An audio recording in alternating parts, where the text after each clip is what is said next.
Hello' Riyan, এই ভিডিঅ'টোত সকলোকে স্বাগতম জনাইছোঁ। NSPত থকা OBC স্কলাৰশ্বিপৰ বিষয়ে আজি ডিছকাছ কৰিবলৈ লৈছোঁ। NSPত থকা OBC স্কলাৰশ্বিপ, এই স্কলাৰশ্বিপটো মূলতঃ OBC ষ্টুডেণ্টৰ কাৰণে, যিবোৰ ষ্টুডেণ্ট OBC কেটেগৰীত পৰে সেইবোৰ ষ্টুডেণ্টৰ কাৰণে। আৰু তোমালোকে আগন্তুক দিনত ফিউচাৰত ঈশানোদয় কৰিবা নে OBC কৰিবা, যিবোৰ OBC ষ্টুডেণ্ট তোমালোকৰ পাৰ্চেণ্টেজ বেচিছত তোমালোকে ডিচাইড কৰিবা। চ' যদি নতুনকৈ আহিছা চেনেলটো ছাবস্ক্ৰাইব কৰিবা, ভিডিঅ'টো ভাল লাগিলে লাইক কমেণ্ট শ্বেয়াৰ কৰিবা, যাতে আগন্তুক দিনৰ আপডেটবোৰ পোৱা। OBC স্কলাৰশ্বিপ OBC ষ্টুডেণ্টৰ কাৰণে মই ফাৰ্ষ্ট অফ অল কৈ দিলোঁ।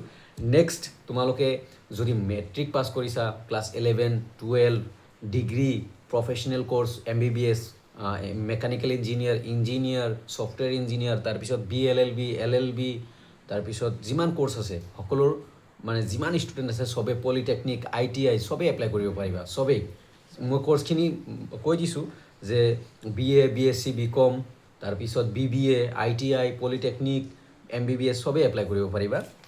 আৰু এইটো ক'ৰ্ছ ৱাইজ বেলেগ বেলেগ পইচা, যেনে ডিগ্ৰী, যিবোৰ ষ্টুডেণ্টে ডিগ্ৰী কৰিব সিহঁতৰ কাৰণে নৰ্মেল ডিগ্ৰী, সিহঁতৰ কাৰণে 8,000, মেক্সিমাম 8,000, 9,000 পায় বৰ্তমান। এইটো যিটো ৱেবছাইটত নটিফিকেশ্যন আছে, এইটো অল্ড নটিফিকেশ্যন বা যিটো গাইডলাইন আছে সেইটো অল্ড হয়।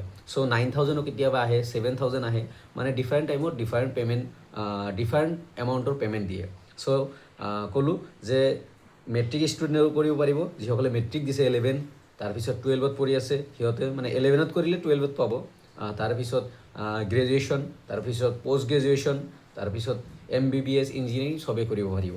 আৰু ইয়াৰ কাৰণে তোমাৰ ঘৰৰ ইনকাম বিল' 2.5 লাখ হ'ব লাগিব।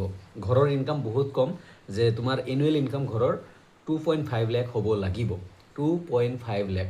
আৰু তোমাৰ বৰ্তমান দিনত আধাৰ কাৰ্ড মেণ্ডেটৰী। তোমাৰ ডকুমেণ্টছ কি লাগিব? তোমাৰ আধাৰ কাৰ্ড লাগিব, ইনকাম চাৰ্টিফিকেট লাগিব, আধাৰ কাৰ্ডৰ লগত বেংক একাউণ্ট লিংক হৈ থাকিব লাগিব, আৰু তোমাৰ বাকী ইনষ্টিটিউচনেল, যোনখন কলেজত পঢ়া, যোনখন ইউনিভাৰ্চিটিত পঢ়া, ইনষ্টিটিউচনেল ডকুমেণ্টছ বা কলেজ ডকুমেণ্টছ যিখিনি কোৱা, ইনষ্টিটিউট ডকুমেণ্টছ বা ইনষ্টিটিউচনেল ডকুমেণ্টছখিনি লাগিব। বাট মেণ্ডেটৰী বস্তু হ'ল যে তোমাৰ আধাৰৰ লগত বেংক একাউণ্ট এটা লিংক হৈ থাকিব লাগিব, কাৰণ তোমাৰ পে'মেণ্ট DBT চিষ্টেমত কৰিব। তাৰপিছত ইনকাম চাৰ্টিফিকেট লাগিব, অথৰাইজ, চাৰ্কল অফিচৰ পৰা বা য'ৰ পৰা ওলোৱা অথৰাইজ ইনকাম চাৰ্টিফিকেট লাগিব। আৰু যদি OBC চাৰ্টিফিকেট ৰাখি থবা, তাৰপিছত তোমাৰ PRCখন ওলাই ৰাখিবা। বৰ্তমান দেখা গৈছে যে বহুত ষ্টুডেণ্টৰ PRC নিদিয়াৰ কাৰণে PRCৰ সলনি ডমিচাইল দিয়ে বা কিবা বেলেগ ডকুমেণ্টছ দিয়ে। আগতে আধাৰ কাৰ্ডো দিছিল PRCৰ জেগাত। চ' বৰ্তমান ৰিজেক্ট হোৱা দেখা গৈছে। চ' মই প্ৰিফাৰ কৰিম যোনটো এৰিয়াত তোমাৰ য'ত PRC লাগিব তোমালোকে PRC দিবা, বেলেগ ডকুমেণ্টছ নিদিবা। চ' যোৱাবাৰ বহুত ষ্টুডেণ্টৰ ৰিজেক্ট হৈছে। আৰু এমাউণ্টটো কৈ দিলোঁ, এমাউণ্টটো যেনে MBBS কৰা সকলৰ কাৰণে, MBBS বা মেকানিকেল ইঞ্জিনিয়াৰ বা ইঞ্জিনিয়াৰিং স্পেচিয়েল ক'ৰ্ছ মেডিচিনত কৰি আছে, BLLB কৰি আছে, সিহঁতৰ কাৰণে পাৰ ইয়াৰ 20,000 ইয়াতে আছে, বাট ইনক্ৰিজ বা কেতিয়াবা ডিক্ৰিজ এমাউণ্টত হৈ যায়। কিন্তু ইয়াতে 20,000 আছে। প্ৰফেচনেল ক'ৰ্ছ, যদি প্ৰফেচনেল ক'ৰ্ছ কৰা দেন 20,000 পাৰ ইয়াৰ। তাৰপিছত ডিপ্ল'মা চাৰ্টিফিকেট ক'ৰ্ছ, প্ৰফেচনেল বেলেগ ডিপ্ল'মা যদি কৰা দেন 13,000। কিন্তু গ্ৰেজুৱেট এণ্ড পষ্ট গ্ৰেজুৱেট যিসকলে কৰিবা সিহঁতৰ কাৰণে 8,000 লিখা আছে, বাট 9,000 বৰ্তমান দিয়া দেখা গৈছে, বা 9,000 কেতিয়াবা 9,000 দিয়ে, কেতিয়াবা 7,000 দিয়ে।